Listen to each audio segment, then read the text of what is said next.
नमस्कार दोस्तों, आप सभी में विराजमान परमपिता परमात्मा को मेरा नमस्कार। दोस्तों, भारत के सच्चे इतिहास पर आधारित ये हमारी श्रेणी में दूसरा वीडियो है। इसमें मैंने आप लोगों के सामने वो सत्य लाने वाला हूं जो आप सबसे छिपाए गए थे। लेकिन ये ज्ञान विज्ञान का युग है, इसमें सत्य है अपने आप आगे उभर के आता है। तो दोस्तों, जो नॉलेज है ये 21st सेंचुरी का करेंसी है। Knowledge is the currency of the 21st century, इसलिए आपको सत्य जानना चाहिए। तो दोस्तों, भारत के इतिहास को लेकर कई जो मिथ थे, जो गलत चीजें थी वो फैलाई गई थी। उसमें एक था आर्य विदेशी थे, ऐसा दिखाया जाता है। तो दोस्तों, अंग्रेजों की सबसे बड़ी पॉलिसी थी डिवाइड एंड रूल। उन्होंने भारतीयों को जाति के आधार पर बांटा। उन्होंने भारतीयों को आर्यों और द्रविड़ों के नाम पर बांटा।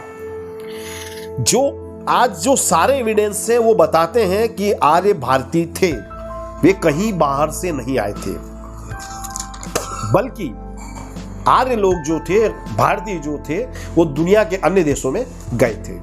सबसे पहले तो इस शब्द को समझिए, आर्य। आर्य कोई जाति या धर्मवाचक शब्द नहीं है। आर्य एक सम्मानजनक शब्द था। आपने महाभारत और रामायण सीरियल देखी होगी जिसमें आर्य शब्द बार बार आता है। आर्य का मतलब होता है श्रेष्ठ पुरुष। तो अंग्रेजों ने भारत का इतिहास लिखा, तो अंग्रेजों ने लिखा कि आर्य जो थे मध्य एशिया और यूरोप से भारत में आए। उन्होंने द्रविड़ों पर आक्रमण किया, द्रविड़ों को हराया और उन्हें धकेलते हुए दक्षिण भारत की ओर भेज दिया। लेकिन किसी भी इतिहासकार ने, किसी भी माइकेलाल ने एक सबूत नहीं दिखाया कि भाई जब आर्यों और द्रविड़ों के बीच में युद्ध हुआ तो जो मृत्यु हुई उसके कंकाल कुछ तो अवशेष मिलेंगे।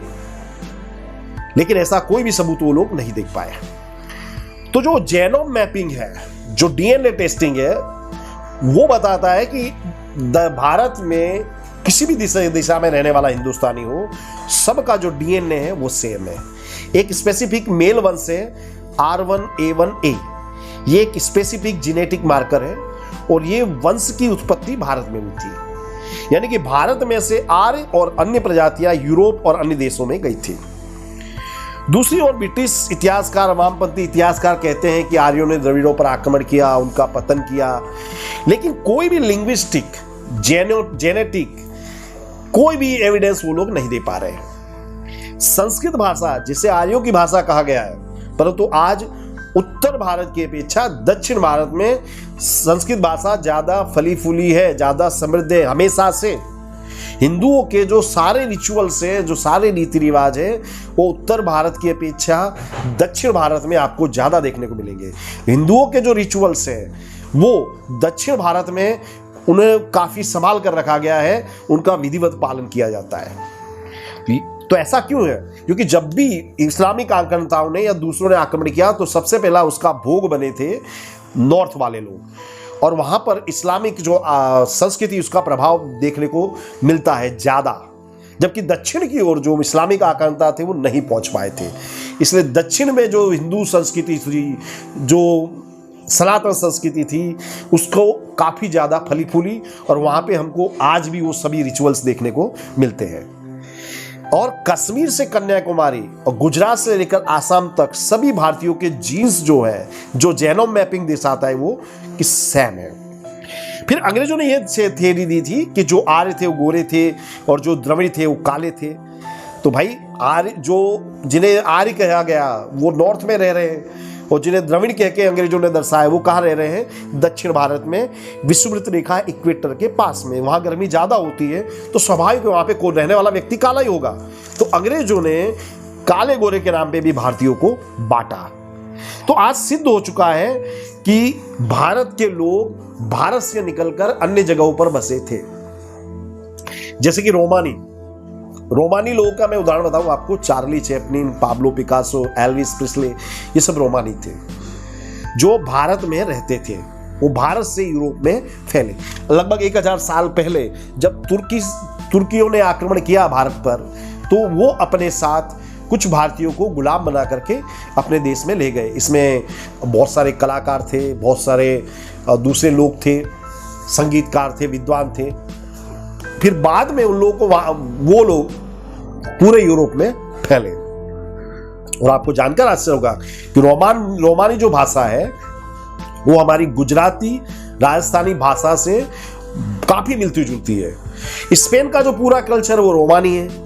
रोमानी लोग हैं, एक काली सारा नामक वर्जिन मेरी की पूजा करते हैं, और इन वर्जिन मेरी को जो काली सारा जो देवी है उनको समुद्र में एक बार उनको दफनाया भी जाता है, समुद्र में उनको नहलाया भी जाता है। यानी ये सारे रिचुअल्स बताते हैं कि जो स्पेन की जो संस्कृति है उसके मूल जो है वो भी भारत में ही थे।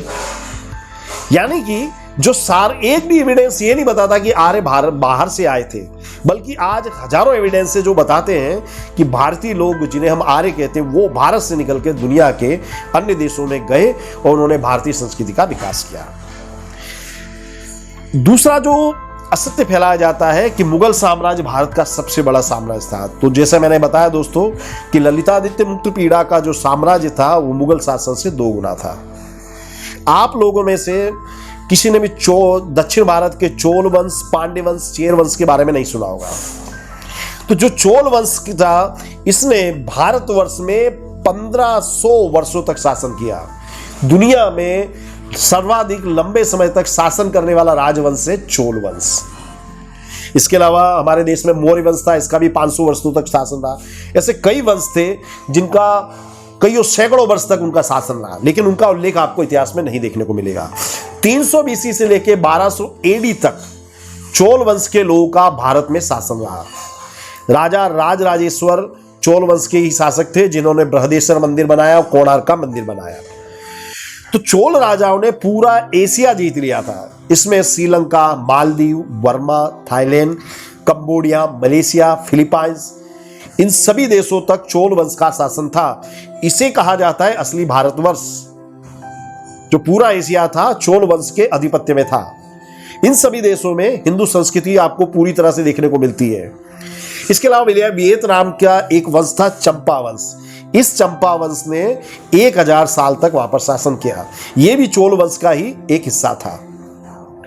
जैसे आप लोगों ने जिसे आज हम चाइना सी कहते हैं वो एक्चुअली उसका मूल नाम था चंपा सी। इंडोनेशिया, मलेशिया, थाईलैंड, इन सभी जगहों पर आपको रामायण के, संस्कृत भाषा के, सनातनी संस्कृति के सारे अवशेष देखने को मिलते हैं। इंडोनेशिया में तो जो करेंसी वहां पर भगवान गणेश के फोटो आपको देखने को मिलेगा। थाईलैंड के एक प्रेसिडेंट थे जिनका नाम था मेघावती सुकर्णोपुत्री। ये नाम क्या दर्शा रहा है? ये प्योर शुद्ध संस्कृत भाषा का सब नाम है। उन्हीं के एक राजा हुए थे भूमिबल अतुल्य तेज। ये क्या दिखा रहा है कि ये संस्कृत भाषा का शुद्ध शब्द है, शुद्ध में से लिया गया नाम है। तो आज भी इन देशों में जो हिंदू संस्कृति है उसका बहुत बड़ा प्रभाव देखने को मिलता है। कंबोडिया, इसका मूल नाम था कंबुज। ये जो नाम था भारत के एक ऋषि जिनका नाम था कंबुज, उनके नाम पर रखा गया था। बाद में ये कंपूचिया हुआ और आज हम इसे कंबोडिया कहते हैं। इसी कंबोडिया में भगवान विष्णु का सबसे बड़ा मंदिर देखने को मिलता है अंगकोर वाट में। तो ये सारे एविडेंस बताते हैं कि भारत का जो साम्राज्य था वो पूरे एशिया में फैला हुआ था। चाइना पर भी हिंदू संस्कृति का पूरा प्रभाव देखने को मिलता है। चाइना में भगवान गणेश के कई मंदिर देखने को मिलते हैं। चाइना में एक देवी की जापान में एक देवी की पूजा की जाती है जिनका नाम है बेंजाइतिन। तो ये देवी को देख के आपको एहसास हो जाएगा कि ये सरस्वती देवी है। जापान में गणेश के कई मंदिर देखने को मिलते हैं। रामायण का थाईलैंड, मलेशिया, कंबोडिया जैसे देशों में भाषांतर किया गया है। वहाँ रामायण का वाचन होता है, वहाँ रामलीलाएं होती है दिवाली के समय पे। तो ये दिखाता है कि ये सभी देश एक समय भारत का हिस्सा थे। तीसरा जो सत्य बताया जाता है, जो छुपाया गया, उसमें हमको ये बताया जाता है कि मुगलों और अंग्रेजों ने भारत को समृद्ध बनाया, जबकि हकीकत ये है कि मुगलों और अंग्रेजों ने भारत को लूटा है।